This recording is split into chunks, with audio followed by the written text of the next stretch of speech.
Happy Thursday, everybody. So I am back. I don't know how long it's been. Today is November 14th. And just before I get into this, there's a couple of things I want to say. First and foremost, I want to say thank you to all my YouTube subscribers. We hit 10,000 subscribers. Woohoo! I didn't even know that was so. I got a notice about that. And Facebook, we hit 5,000 likes, which is pretty amazing, considering that we started out with 308 people or something when we started Facebook Live. So that's fantastic. And for all the other people that have been asking how to get in touch with me, unfortunately I'm not able to read every single email, but the easiest way to get in touch is by going to philquinn.com, and all my information's right there when I'm available, and my readings and rates and all of that stuff. And Jasper's here with me tonight. So I chose a topic tonight that I've been waiting to do, but it was... It seems relevant now that the holidays were coming up, and it's a difficult topic for people because there's a lot of family members out there that are going through estrangement. And when we hear about that, before I even get into this here, I said to Isaac, I says, when we talk about estrangement, he says, Phil, when we talk about estrangement, he says, the first thing that people feel is shame. So, and that you feel shame that you're not talking to a family member, that you're not talking to a parent, a sibling, a best friend, whoever it is, but there is an estrangement there for whatever the situation may be. And the first and foremost feeling that overcomes us is shame. So the other thing is too, when we hear that we don't talk to a family member, or again a parent or a sibling, is, what did you do wrong? That's the first thing people always say is, what did you do wrong that you didn't talk to them? Or what did you do that you didn't talk to them? And here's what I want to say is, there truly is two sides to each of these situations. So, and for each person, they've interpreted the truth in various ways. But there are some relationships that can be mended. So this is not about you don't have a relationship for somebody and you just take a step back and you just never speak to them again. Because remember, we still have a contract that we're trying to fulfill. So you are going to have hard times with family members and friends, and either you can deliberately just estrange yourself, or if it's necessary, you have to estrange yourself. But there are some relationships that can be mended. And one of the ways that we mend these relationships is boundaries. That is the biggest thing, because often we get into the situation because of a lack of boundaries. And these lack of boundaries prevent us from having the relationships that we want with people, because then unspoken expectations get involved when there's no boundaries. So, and that's why it's essential that we have these boundaries put in place whenever we're trying to merge or fix a broken relationship. So boundaries are something that is important because both parties have to agree on this, and that's where it gets a little tricky. So meaning that this is where I stand, this is where I stand, and that we both respect where each person is coming from. And you may be able to have a relationship, but it may be within these walls of boundaries, which is difficult. So I've made a bunch of notes here. So here's a good question, and Isaac just said it to me now, was, when should I walk away? Now, for anybody that's asking who Isaac is Isaac's my spirit guide, so that's why I always look to my left. Jasper's to my right, that's my fiance. So when should you walk away? So there are some relationships that cannot be repaired. They're just absolutely too toxic, and meaning that the two people cannot even be in the same relationship or in the same room with each other. But Phil, it's my mother. Phil, it's my child. Phil, it's my dad. Phil, it's my sibling. But toxic is toxic. See, here's the problem, that if one person is blaming the other person and the other person is constantly in a state of trying to defend themselves, then the relationship is never ever going to go anywhere, because you're always going to butt heads like this. And then you have to really say to yourself, how much time, and I'm just repeating what Isaac says here, how much time are you really devoting to another person rather than devoting to yourself? Because all of this output that you're constantly giving trying to mend this relationship maybe doing absolute complete damage to yourself and keeping you stuck. And this is where self-evaluation's got to come into play, because sometimes the best way to do this is to walk away. I have had parents tell me that they would rather they never talk to one of their kids again. I've had children tell me that they'll never speak to their, what they use is they use their grandchildren as a weapon against the grandparents in order to get back to them about something, things like that. So here's one of the things: you never want to do anything like that karmically. You never want to do anything like that spiritually, because again, this is harming yourself. Isaac says you're better severing the relationship and going your separate ways than constantly fighting with one another and trying to mend this when the relationship was never meant to be part of to begin with. So, and sometimes we just come through our parents. Sometimes we just come through family members and siblings, and we're not going to have a relationship with them here on earth. But what happens is it may be tenuous at best, but they do give us contractual lessons throughout our lifetime. But it doesn't mean that we're going to be bonded like this here. So being estranged is such a difficult situation, because people immediately think it's strictly mother, daughter, father, son, that type of thing. But it can also be siblings. It can also be best friends. It can also be anybody that was once close to you and all of a sudden they were taken out of your life. Go ahead, Jasper. I see a question. How do you handle rude comments from people who judge me for not talking to my mother? So how do you handle rude comments from other people who judge me for not speaking to their mother? And I always say this, and Isaac says, one, it's none of their business, and two, and it really is none of their business, and two, it's you don't know the other side of the story. Just because I don't explain to you why I don't talk to a family member doesn't mean it's my fault. What it means is I don't feel like going into details to explain myself to you about my childhood or about everything that went on, because I've already put that behind me and I'm willing to move forward. And then there's some people who cannot handle the rejection. So what they do is they go out of their way to keep inserting themselves into the child's life or their partner's life or whatever, and it makes the situation even worse, because they want to regain control. They want to bring back in things the way that they were. And what happens is with estrangement, Isaac says, is one of this person finds their power. So when you estrange yourself from somebody, it's not because you're being pouty. It's because you have found your strength and your power. And that strength and power is saying, I'm no longer going to be a doormat. I'm no longer going to sit back and let you treat me poorly. And most importantly, I like myself enough today to say no to you. So I'm not going to let this go on any longer. This may take 5, 10, 15, 20, 50 years. But somewhere along the lines, you will find your voice. And you'll say to yourself, enough is enough. I'm not going to be blamed for something that I was a child in or I didn't partake in or anything like that there. So yeah, I always tell people that you can share with people why you don't talk to a family member, or you can set yourself back and just say, I don't speak to them because it's healthier for both of us. Go ahead, babe. But aren't families supposed to get along? Ooh-wee! I wasn't expecting Jasper to jump in like that. So actually, and Jasper just jumped in on a question that Isaac had said to me before is, but Phil, in death, meaning that when my family was passing over, they said, keep the family together, hold the family together.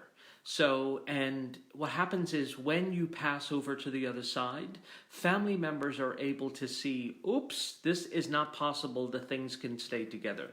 This isn't possible that we can continue to get along, or they can continue to get along, because when you cross to the other side, you see what happens with all parties. And if somebody's an instigator, or if somebody just wants to keep the drama going, or if somebody really didn't have anything to do it, the other side realizes, oh, this is not a possibility, and what I was asking of them was simply too great.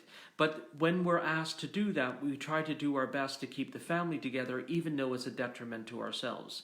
But what Isaac is saying to you is, remember, is if it's toxic to you, remove it from your life, even if it means for a short period of time, in order for you to get the clarity that you need in order to move forward with the relationship that you may be speaking about. Again, could be boss, could be best friend, could be girlfriend. It could be people that you've been friends with for 20 years and all of a sudden you stop talking to one another over a specific event.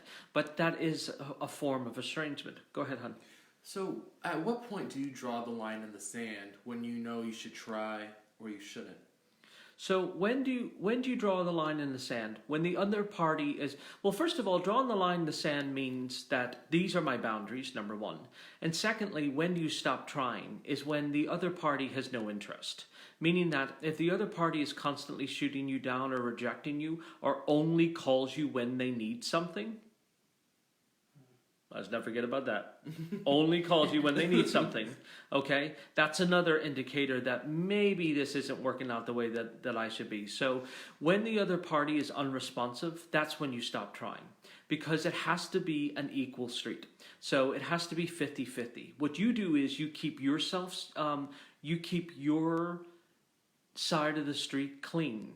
And if there's going to be an amends or if there's going to be some sort of bridge, then the other person will come over and or make it, as long as you're open.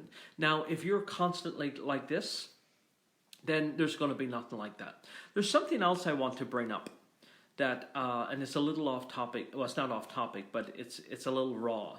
Sometimes you don't know why someone is estranged from another family member because it's personal. And I've done a lot of readings throughout my years. And there's things that go on in families that is unspoken and people don't get help with, and people automatically assume, well, they just don't like this person because blah.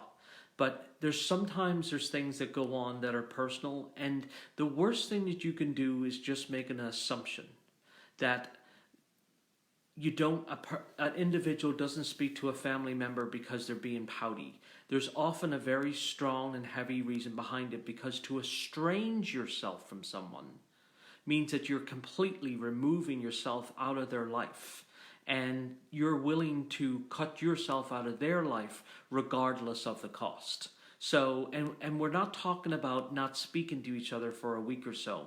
We're talking about you completely removing yourself from them in a spiritual sense. Go ahead, babe. Wendy's asking, do I see toxic people on the other side? And I just want to jump in and answer that question real quick. The answer to that question is yes. And you know how I see toxic people on the other side? They tell me they were toxic. They tell me that they were negative. They tell me that they failed to do certain things as either siblings or parents or friends or things like that. They own up to it. So because when they go through the soul review shows them, wow, you had a level of toxicity. You had a level of narcissism. You had a level of insecurity. Remember, people who even suffer anxiety and fear will also try to bring you into their level. It doesn't mean that they're doing it deliberately, and that's why we have to clarify our boundaries. Sorry, go ahead, babe. Joanne says, it is painful to walk away because you don't want to accept the truth. Your gut's telling you, but the circumstances never improve. It just hurts. Yes, and here's the thing is I've watched people spend years of their life trying to get the attention from somebody that they were never meant to get the attention from. And it takes a lot of courage to hit the acceptance button and say, okay, I have to deal with this here because this isn't getting me anywhere. This is not getting me to the place where I need to be. And the most important part here is if this is holding me back and not advancing me spiritually, then I have to let it go. Because you can always go back to it. That's the whole thing about toxicity, is if you really want it back in your life, you can always go back to it. But if you want to evolve, you can let it go, but it takes more strength to let go than it does to hold on. And I've said this before, and most people would rather hold on to an estranged or troubled relationship than to let go of it, because remember, you've been programmed for so long. You've been programmed to believe that you need this individual, or this person is very important in your life, or that if I don't have this person again, then society's going to call me X, Y, and Z, whatever that situation may be. Go ahead, babe. So Meredith wants to know if estrangement is held against us when we pass to the other side. So is estrangement held against you when you cross to the other side? The answer to that question is no, because you go through your own soul review, as we all go through our own soul review, and nothing is held against you when you go to the other side. What happens is you have to look at yourself and say, what did I do? Did I do anything that happened here? A lot of the times I see that it isn't one specific thing that makes an individual estrange themselves from a family member. It often is compounded over the years. But here's one of the things that I can tell you is, listen. If you want the person in your life, listen. And if you listen, then you can make a clear, concise decision, Isaac says, that if it is appropriate for them to be in your life. Because just because they're asking for these rules doesn't mean it's right for you.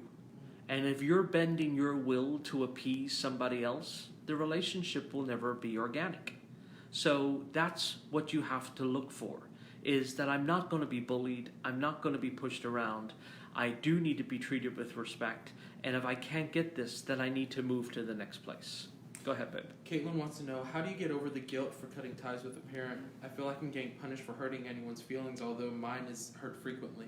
So, how do you get over the guilt of estranging yourself from a parent, and even though your feelings are being hurt? And here's what was once said to me, and it was said to me pretty recently. Life is about hard and harder choices. Sometimes that's just it.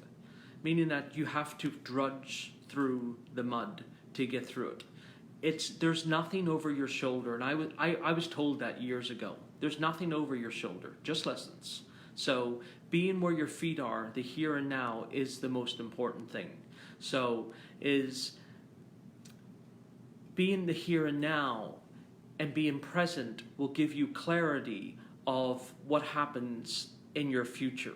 So you can get consumed with narcissistic behavior, parents not loving you the way that they want, being told that you were not the kid that they wanted to have. There's a whole variety of things that I've heard. But here's the thing. If it doesn't work for you, walk away.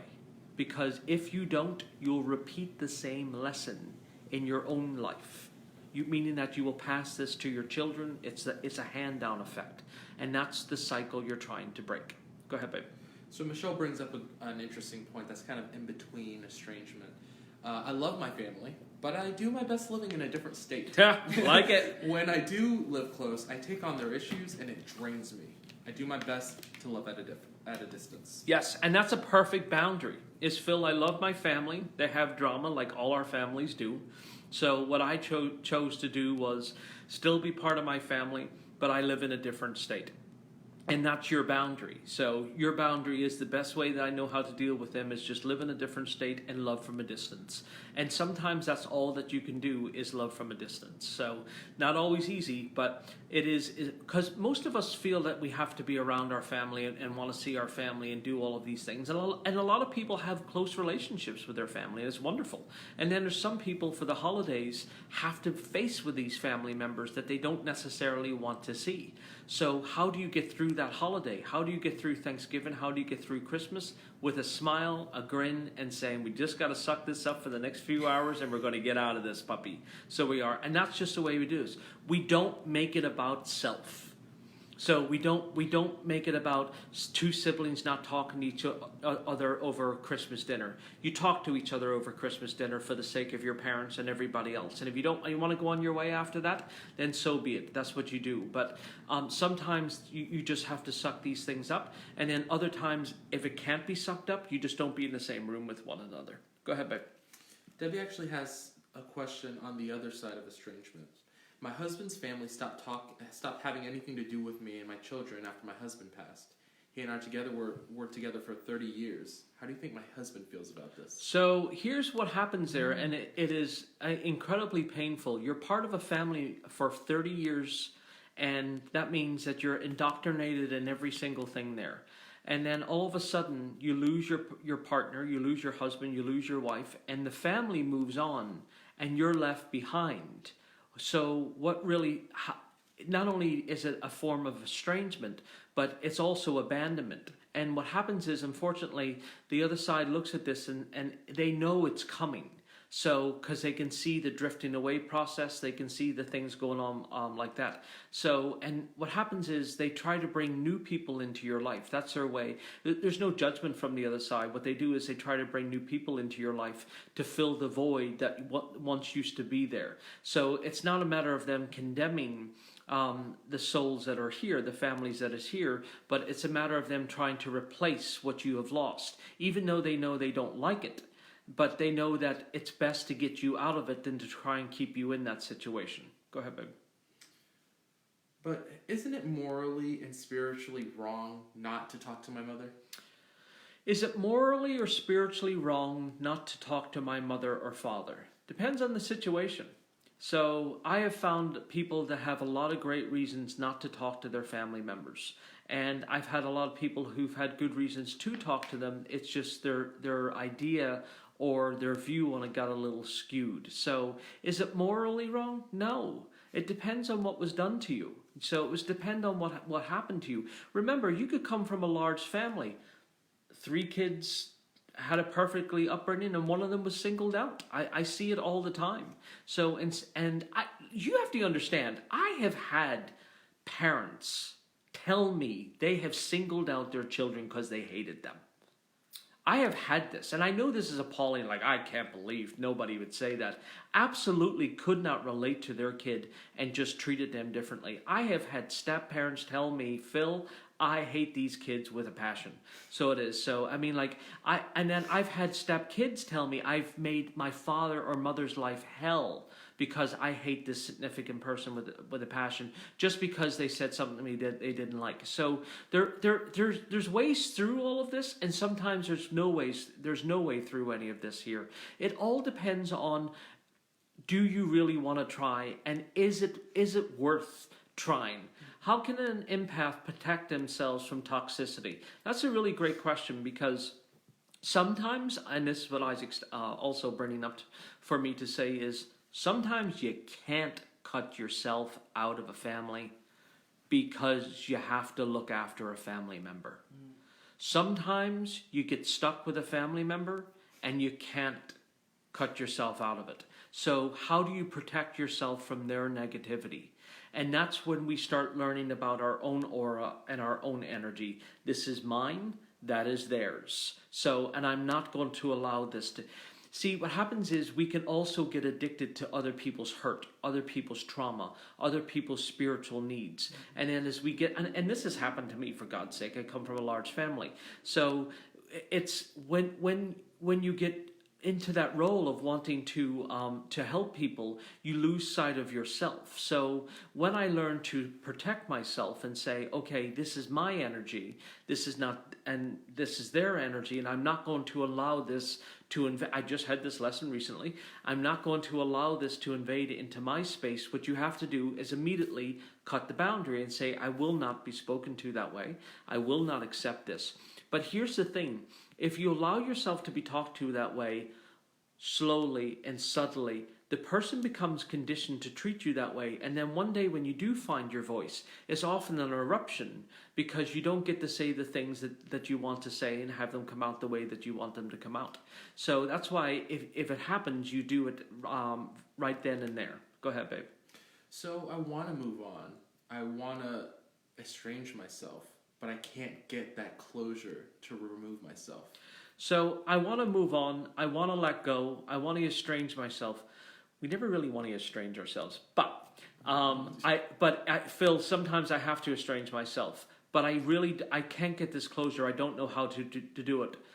The way you balance this out is, what am I getting versus what am I holding on to? If I let go, here are the positives. If I keep this in my life, here are the positives. And it really is an easy way to balance out, should I be doing this or should I not be doing this? Someone's asking me, am I doing readings over the holidays? And the answer to the question is yes. However, my my schedule that's online is all I have left, everybody. So it's that's all I got. So, and now my schedule is available into next year as well. So, but sometimes this is such a different. I guess one of the messages that I was trying to get across to everyone here is, not every family is rosy. Not everybody grew up in this perfect household, and not everybody grew up in a traumatic household. But I think that what we do here is, if you don't have the family that you were looking for, sometimes you recreate your family. That's why we have best friends. That's why we go out and we meet new people. That's why we go out. We don't allow ourselves to become shut-ins. We allow ourselves to be social. We allow ourselves to go out into the world and meet others. But you don't have to become victim to what you were used to growing up or feeling oppressed. So you can free yourself and say, this is who I want to be and this is what I want to be. But never, ever, ever allow yourself to become programmed by the thoughts or commands of another person.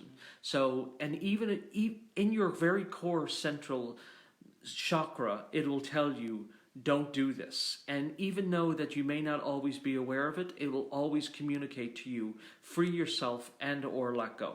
Go ahead, babe. Felicia wants to know, when we pass over to the other side, will we mend our estrangement with that person? Yes, so that's an interesting question, is what happens when you pass over to the other side?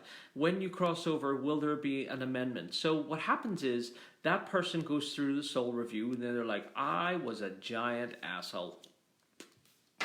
That's first and foremost, because I can't even tell you how many people have told me on the other side, oh boy, did I fail at the whole parenting thing. So that's number one.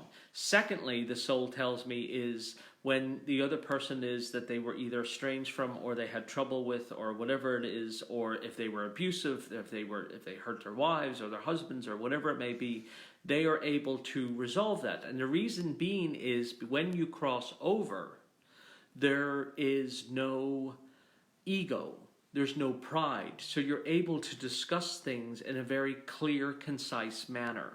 So, and then the soul can tell you, well, I was dealing with my own depression, my own insecurity, my own this. There's another thing I want to say real quick. If you know somebody has narcissistic behavior, or is exhibiting any of it, or if you are, stay away. Don't try to go into it any further. And I've noticed that scrolling up and down, people have mentioned that so-and-so is a narcissist. When you're dealing with somebody who's narcissistic, just stay away, because there's no fixing it. Believe me, they will make you sick before you make them well. So, and I mean this very seriously, and I have met many people who are narcissistic, and they will tell you that I will trample on you to get to wherever I have to be. So sometimes you have to estrange yourself from an individual like that, because there's no fixing that. I know that seems extreme, but that is just the way it is. Go ahead, babe. Diane says, our son will not tell us what is wrong or why he stays away from his family. He may be doing it for his wife's happiness. We don't believe we did anything to cause his estrangement. What do we do? So here's the other thing too. One of the and I thank you for asking that question. Here's one of the things that I have often been told. This is from the kid point of view. Is Phil, my wife or my husband doesn't like my parents, so it's easier for me to appease the person I live with than to people who I was raised by. And yes, you could be absolutely have nothing to do with this whatsoever.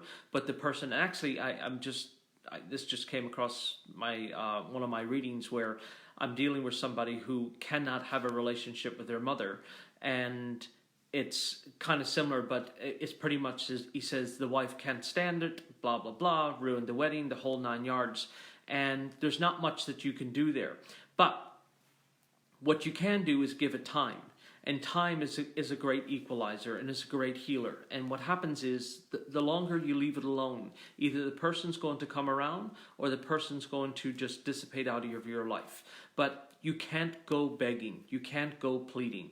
You can't go saying, come back into my life, because if it's not organic, then you're always going to be walking on eggshells. And that is not a relationship. All, I've lost connection. Oh, I thank you all. I will not be here next Thursday, but I will be here the following Thursday, so I won't be here next Thursday. Again, anybody and everybody who needs to get in touch with me, I've noticed that people are emailing Greg and asking him how to get in touch with me. Just go to philquinn.com. All of my details are right there in regards to my groups and to my readings and things like that. Say again? Thanksgiving. Oh, so I'll be here on Thanksgiving night. Jasper's giving me this weird look. So I will be here Thanksgiving night because that will be our 3rd year anniversary for Facebook Live. So if you all have nothing to do at 8 o'clock on Thanksgiving night, I'll be on here with a topic and we'll be talking. So, and I don't know. I think that's it. So I love you all and I'll see you in 2 weeks. Less than that. Bye.